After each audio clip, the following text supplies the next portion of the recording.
We're going to talk about the evolution of running shoes today, and there's certainly a lot of difference between what it was when I started, like in the early 60s, to what it is today. Shoes have developed amazingly. When we first started, everybody knows about Converse and Basket Masters and Keds and stuff, and those were the high-tech running shoes of the day.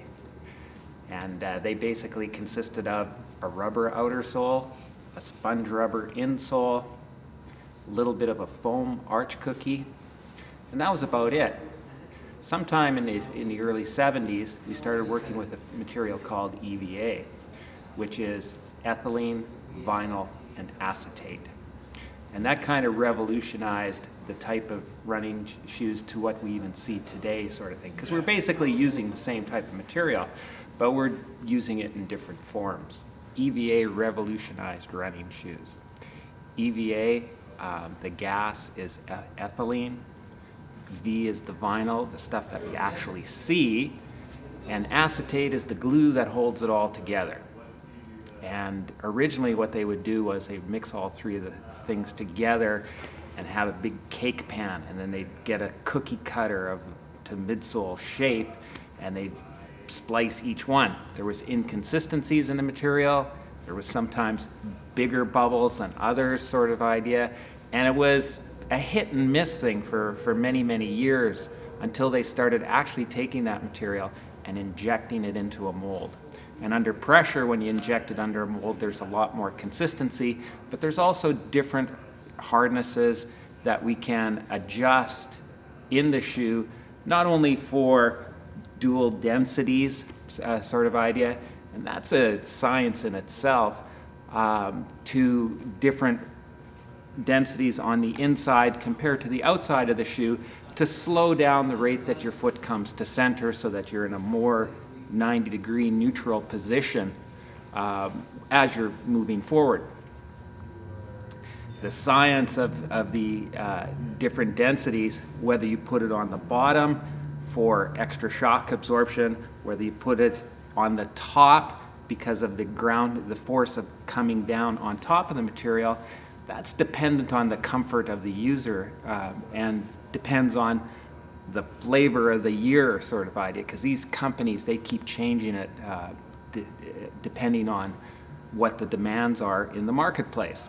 Ours is a really market-driven industry, so we're putting in things that people are asking for. In some cases that could be really, really good, and then in other cases it might cause some issues sort of idea. Let's say, for example, in 1980 when Adidas first came out with the torsion bar, and that was a bar to make the shoe more flexible in the middle so that the heel and the forefoot moved independently, similar to the bare foot.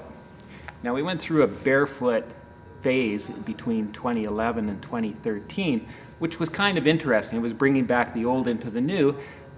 My feeling is that it was more market-driven than it was actual technology-driven or to prevent injury sort of thing. And some things will work for some runners, some things will work for others. And so nothing's going to work for everybody. So we find out what we like. And it's kind of nice because when you come to running specialty, you're generally getting a very, very large choice of footwear sort of idea. So getting back to Adidas and their torsion bar and their individual heel and forefoot flexibility, Adidas found that people weren't ready for that because originally the shoe was the EVA midsole. There was a fiber board, which was basically a dipped cardboard, and it was dipped in a chemical to stiffen it up to give it torsional rigidity so that the foot would move a little more stable between heel strike and forefoot takeoff for those people who do that. And being stable is good. Too much stability, of course, means that the foot is not doing the work, but the shoe is doing the work for the individual sort of thing. So some muscles get stronger, other ones get weaker. So it's finding a balance of what's good for you. There is a, you know, if you want to look it up and Google it, there is a speed of pronation that's an optimal speed of pronation sort of idea. Go by comfort. You know, we can get technology to the way out there sort of idea that just becomes more confusing than it becomes information sort of idea. So find people who will fit you so that it looks like it's the correct amount of pronation. And pronation just means from the outside to center, whether you land in the forefoot or whether you land on the heel or whether you land on the midfoot. You're still going to strike somewhere on the outside, so you're deflecting shock away from the body. And that way you're not landing in the center, so all the shock is coming directly up. And this way we dissipate it, and it's just a natural thing to do for most people. And of course, when I say for most people, there are again those who may land on the inside or land on the inside and load to the outside. There are those that load from the outside and then come to the inside. There are those who land on the center and roll through, and everything in between sort of thing. So it's finding a shoe that's the right shape for your foot, finding a shoe that's has the right amount of cushioning for your needs, because too much cushioning can take energy away. Not enough gives too much energy back sort of thing. So it's a really, really individual thing. One of the big almost controversies right now seems to be what they term stack height. And that would be the difference between the height of the heel and the forefoot. I don't believe there's optimal stack height, because you're either going to be going flat, uphill, downhill, so that's going to be changing. The way shoes used to be designed was what they'd call 24-12. 24 millimeters in the back, 12 millimeters in the front. Why? Because it's easier to run downhill than it is to run on flat or run uphill. So now the shoe is allowed to help you land as well. The other problem too is at heel strike, your body's striking somewhere between 3 to 5 times your body weight. You don't want to get in a negative heel position and stretching out the calf muscle sort of idea, which puts tension on the Achilles tendon as well. So by having it a little bit higher in the back, you're running downhill, and you're also making it much easier to run. Problem is with some people is that 24-12 makes them overstride. So it changes your running form as well. So they play with the height now, and this is where the controversy comes in, is why was it 24-12? Well, it had to be something, but that's where they started with. And now they're playing with it anywhere from totally flat to, again, back to 24-12. Some of the companies are using 8 as their bar that they've set it at for their training shoes. 4 millimeter difference for their faster running or racing type footwear. Don't think it really matters. It comes down to whatever you find comfortable for yourself.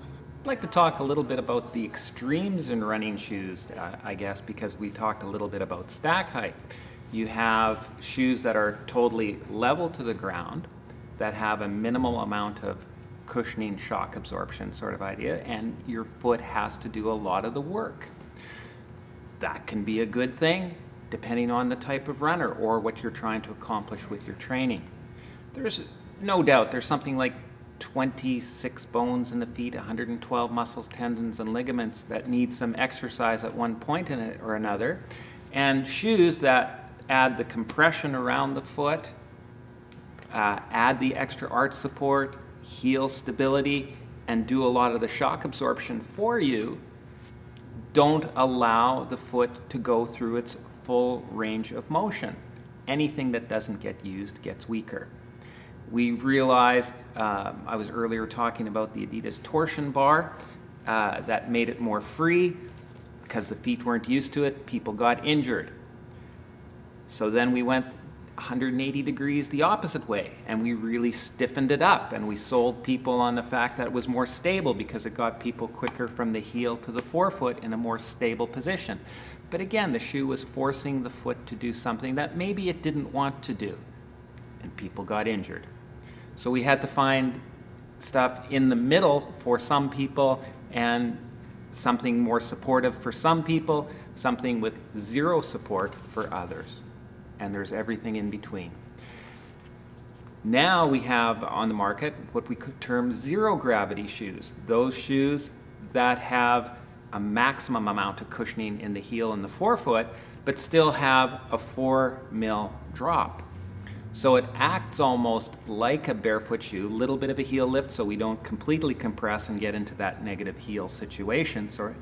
But we are allowed to move forward with a lot more cushioning. This cushioning that's in the forefoot stiffens up the forefoot so the tendons in the toes don't have to work as much either.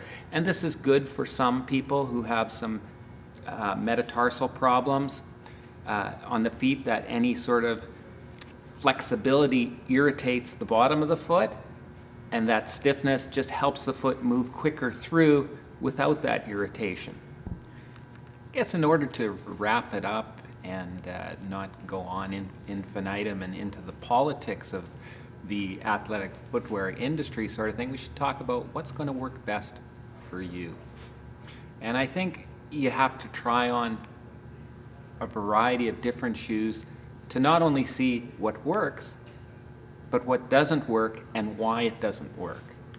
My feeling was, as a shoe fitter, is to instruct people on why a shoe fits them best, why it works for them best, ask them questions regarding how it feels when they're in motion in the shoe, so that you can add that to your repertoire of information so that you can make that purchasing decision not only based on how the shoe feels, but an understanding of why it feels good.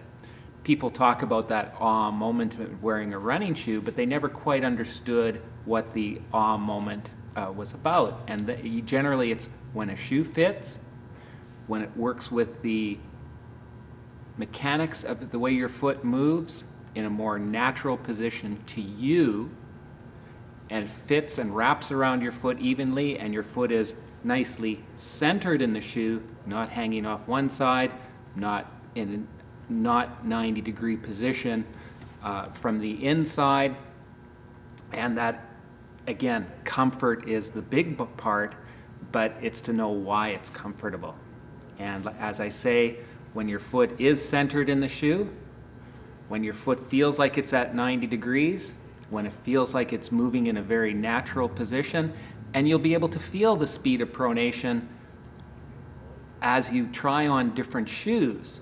And of course, as the fitter is talking to you through it, so that you can actually feel what the shoe is doing while you're moving in it. Because not only what the shoe has in it as far as motion control can change the way your foot moves, but the shape of the shoe can also change the way your foot moves. And go by comfort, but understand that the comfort is because it is working with you.